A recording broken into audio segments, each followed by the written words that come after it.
मिश्रा। भारत दौरे पर आई म्यांमार के स्टेट काउंसलर आंग सान सू ची और प्रधानमंत्री नरेंद्र मोदी के बीच आज नई दिल्ली के हैदराबाद हाउस में द्विपक्षीय बातचीत हो रही है। दोनों पक्षों द्वारा अहम समझौतों पर हस्ताक्षर होने की उम्मीद है। म्यांमार ने सीमा पार आतंकवाद के खिलाफ भारत के संघर्ष का जोरदार समर्थन किया है।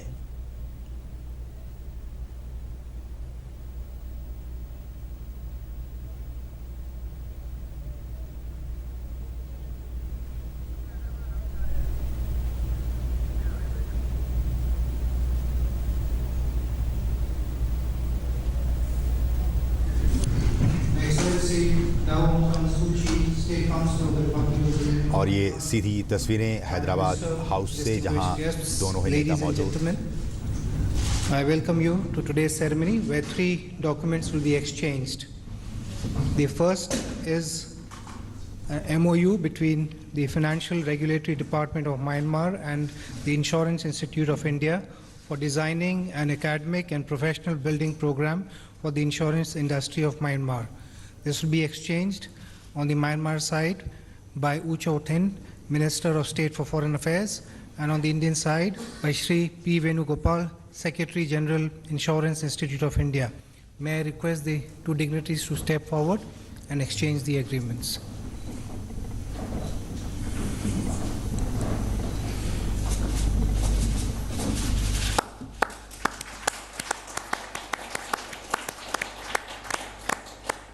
Thank you, Excellencies. The second agreement is a MOU on cooperation in the field of power sector.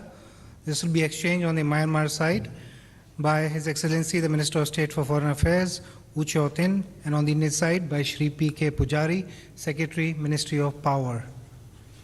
May I request the dignitaries to please step forward.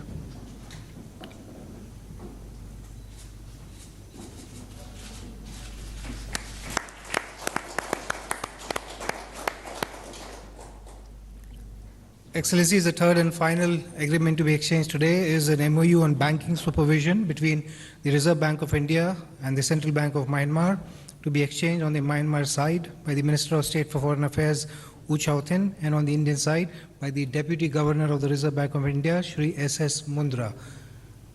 Gentlemen.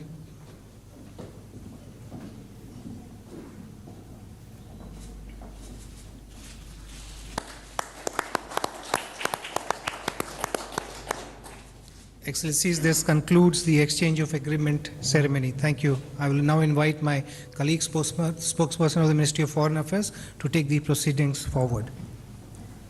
Good afternoon, ladies and gentlemen. We will now have press statements by the 2 leaders. May I first invite the Prime Minister of India, Shri Narendra Modi, to deliver his press remarks. Your Excellency, State Councillor Dr. Aung San Suu Kyi, distinguished members of the delegations, members of the media, it is indeed a great pleasure for me to welcome Her Excellency Dr. Aung San Suu Kyi on her first state visit to India.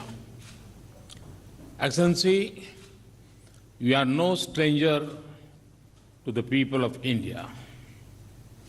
The sights, the sounds, and vibrancy of Delhi are familiar to you.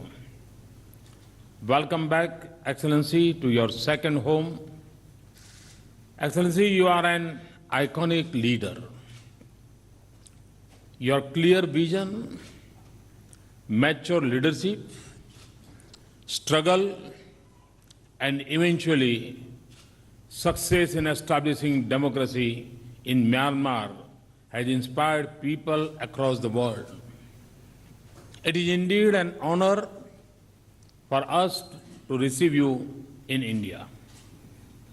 We are also grateful for your participation at the BIMSTEC and the BRICS BIMSTEC Outreach Summit in Goa a couple of days ago. Excellency, Myanmar has commenced a new journey under your able leadership. It is a journey of hope and much promise. Your dynamism and popularity is leading your country to develop its agriculture, infrastructure, and industry, strengthen its education and skills its youth, build modern institutions of governance, connect more deeply with South Asia and Southeast Asia, and provide security to the citizens. Let me assure you, Excellency, that as you lead Myanmar to become a modern, secure, economically prosperous, and better connected nation, India and its friendship will stand with you in full support and solidarity. Friends, the State Councillor and I have just concluded extensive and productive discussions on the full range of our partnership. India has a robust development cooperation program with Myanmar, from the mega connectivity projects like Kaladan and trilateral highway to projects in the fields of human resource development, healthcare, training and capacity building. We are sharing our resources and expertise with Myanmar. India's nearly $1.75 billion of development assistance is centered on people and is in the line with the priorities of Myanmar government and its people. In our conversation, today we have agreed to enhance our engagement in several areas, including agriculture, power, renewable energy, oil and gas, and financial sector. India will develop a varietal development and seed production center in Yeje in Myanmar to enhance the quality of seeds. We will also work to develop a mutually beneficial arrangements for trade in pulses. We have offered to scale up the power supply from More in Manipur to Tamu in Myanmar. We will also partner in a pilot LED electrification project at a site designated by the government of Myanmar. The MOU on cooperation in the power sector signed just now will help create the framework for advancing our linkages in this important sector. Friends, as close and friendly neighbors, the security interests of India and Myanmar are closely aligned. We have agreed that a close coordination to ensure security in the areas along our border and sensitivity to each other's strategic interests will serve the interests of both our countries. Our societies enjoy a cultural connect that is centuries old. We have offered assistance in restoring pagoda damage in the recent earthquake in Myanmar. The Archaeological Survey of India will also soon begin work on restoring 2 old temples in inscription of King Mindo and King Bajida in Bodh Gaya. Excellency, I once again commend your leadership and your commitment to take Myanmar forward on its journey to peace, national reconciliation, and economic and social development. As a reliable partner and friend, India stands shoulder to shoulder with you. I wish you and the people of Myanmar all success. Thank you. Thank you very much. Thank you. I thank the Prime Minister for his statement. May I now invite Her Excellency Aung San Suu Kyi, State Councillor of the Republic of the Union of Myanmar, for her press remarks. It gives me the greatest pleasure to be able to express a deep appreciation of our delegation for Your Excellency's kindness to us and for making this trip a happy as well as an extremely fruitful one. This visit has confirmed the long-standing friendship and trust that exists between our two countries. Your Excellency was kind enough to say that I have led my party and my people in the movement for democracy. But in our struggle, we have been helped greatly by the thoughts of Mahatma Gandhi and Jawaharlal Nehru, great leaders of the Indian independence movement, who have inspired us with their vision and with their belief in their people. We, as a nation struggling to make democratic culture take root in our country, believe in our people. Without a belief in our people, we could not think of setting up a democratic system of government. We believe that India, with its experiences, so similar to us in many ways, will be able to help us in our endeavors. As Your Excellency has outlined, we are going to be cooperating in the areas of construction, energy, agriculture, archaeology, education. A very, very wide range of subjects were covered during our discussions over the last couple of days. This morning, when I spoke to the Indian business community, I urged them to invest in trust. It's by investing in trust and confidence that our two countries will be able to help each other in the way forward. We have much to do. We are behind India in the field of development as well as in the field of politics, if you like, political development, both political and economic development. But we are confident that we will be able to make up for lost time with the support and understanding of our friends. This is why the capacity building programs that India is envisaging for us will be of tremendous help.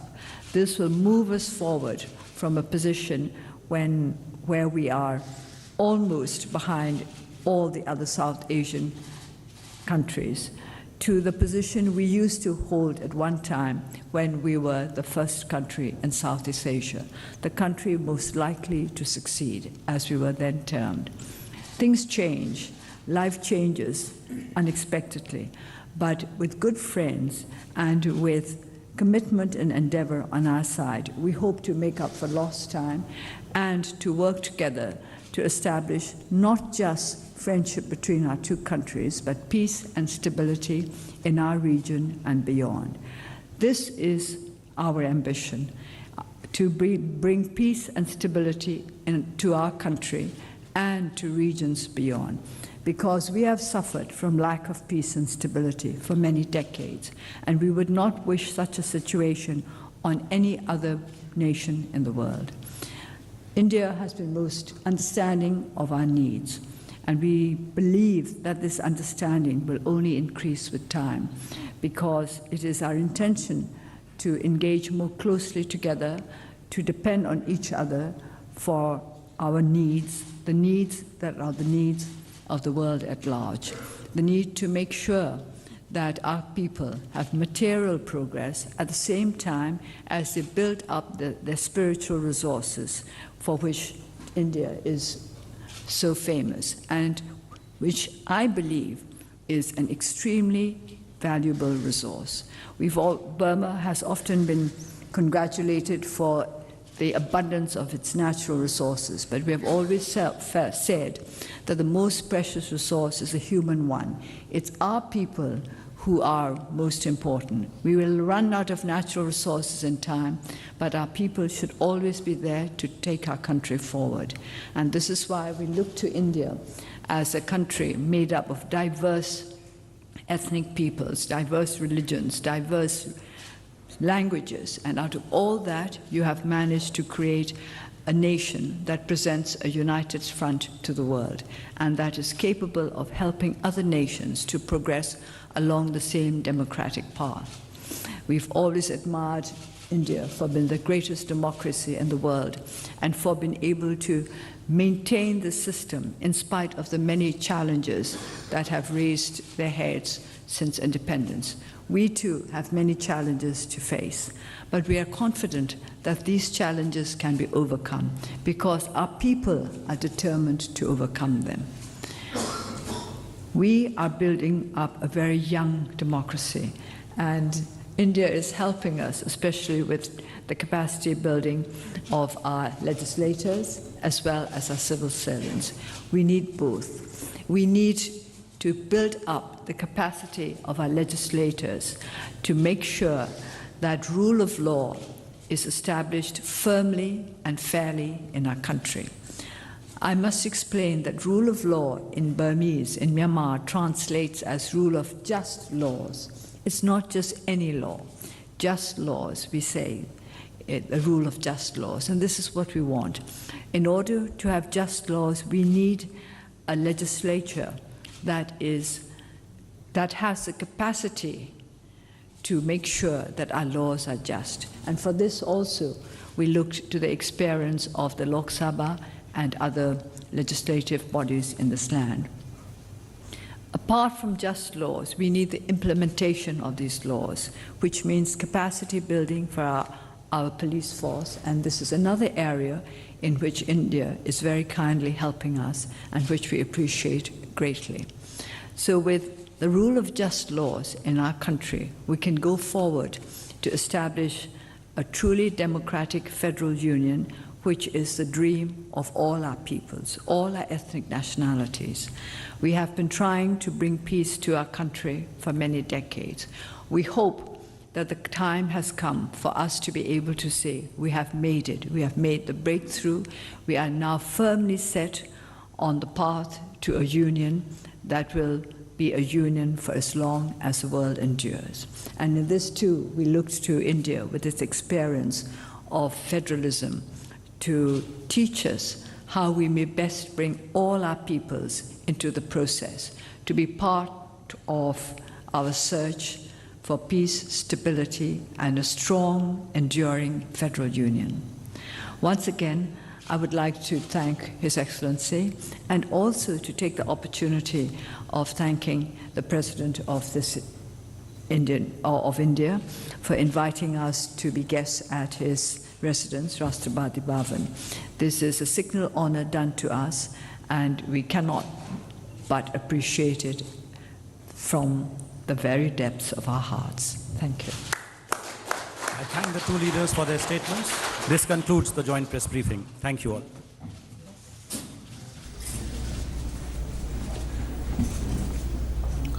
तो अभी आप ये सीधी तस्वीरें देख रहे थे Hyderabad house से, जहां की प्रधानमंत्री नरेंद्र मोदी और आंग सान सू की, जो कि स्टेट काउंसलर है म्यांमार की, दोनों ही ज्वाइंट प्रेस कॉन्फ्रेंस को संबोधित कर रहे थे, और जिसमें कि प्रधानमंत्री नरेंद्र मोदी ने कहा कि जो 3 महत्वपूर्ण समझौते हुए हैं भारत और म्यांमार के बीच, जिनमें कि बैंकिंग सेक्टर में हुआ है, पावर सेक्टर में, ऊर्जा के क्षेत्र में जो हुआ है समझौता, उसके बारे में चर्चा किया गया, और साथ ही साथ इंश्योरेंस सेक्टर में भी एग्रीमेंट्स हुए हैं। इन तीनों ही अहम समझौतों के जरिए भारत और म्यांमार के बीच जो है रिश्ते और भी मजबूत होंगे। साथ ही साथ प्रधानमंत्री ने अपने वक्तव्य में ये भी कहा कि आंग सान सू की के नेतृत्व में म्यांमार एक नई दिशा और एक नई दशा तय करने के लिए आगे काफ़ी बढ़ रहा है, और उन्होंने ये कहा कि भारत जो आंग सान सू की के लिए एक दूसरे घर के समान है, क्योंकि उनकी पढ़ाई यहाँ हुई है, उनके काफ़ी संबंध जो काफ़ी पुराने हैं हिंदुस्तान के साथ, इसलिए उनको दूसरा घर भी कहा। और साथ ही साथ प्रधानमंत्री ने ये भी कहा कि जो प्रोडक्टिव जो डिस्कशन हुआ है वो म्यांमार के साथ हुआ है, ताकि भारत जो कुछ भी मदद चाहता है म्यांमार वो उसको देने के लिए हमेशा तैयार रहता है। और अपने संबोधन में आंग सान सू की ने भी कहा कि भारत का इतिहास काफ़ी पुराना है, इनका जो डेमोक्रेटिक सेटअप है हिंदुस्तान का वो काफ़ी पुराना है, और इससे जो म्यांमार है वो काफ़ी कुछ सीख सकता है भारत से, ना सिर्फ डेमोक्रेसी के क्षेत्र में बल्कि जो इकोनॉमिक एक हब के तौर पर भारत विकसित होता जा रहा है, तो इकोनॉमिक और जो डेमोक्रेटिक रिलेशन है वो हिंदुस्तान के साथ काफ़ी प्रगाढ़ हो गए हैं, और आने वाले दिनों में वो काफ़ी कुछ सीख भी सकता है हिंदुस्तान के साथ साथ। और साथ ही साथ एग्रीकल्चर के क्षेत्र में, कृषि के क्षेत्र में, साथ ही साथ ऊर्जा, ऑयल और गैस की बात हो या फिर फाइनेंस सेक्टर की बात हो, इन तमाम क्षेत्रों में किस तरह से भारत म्यांमार की मदद कर सकता है, इन तमाम क्षेत्रों में दोनों नेताओं के बीच आपसी बातचीत हुई है। और साथ ही साथ जो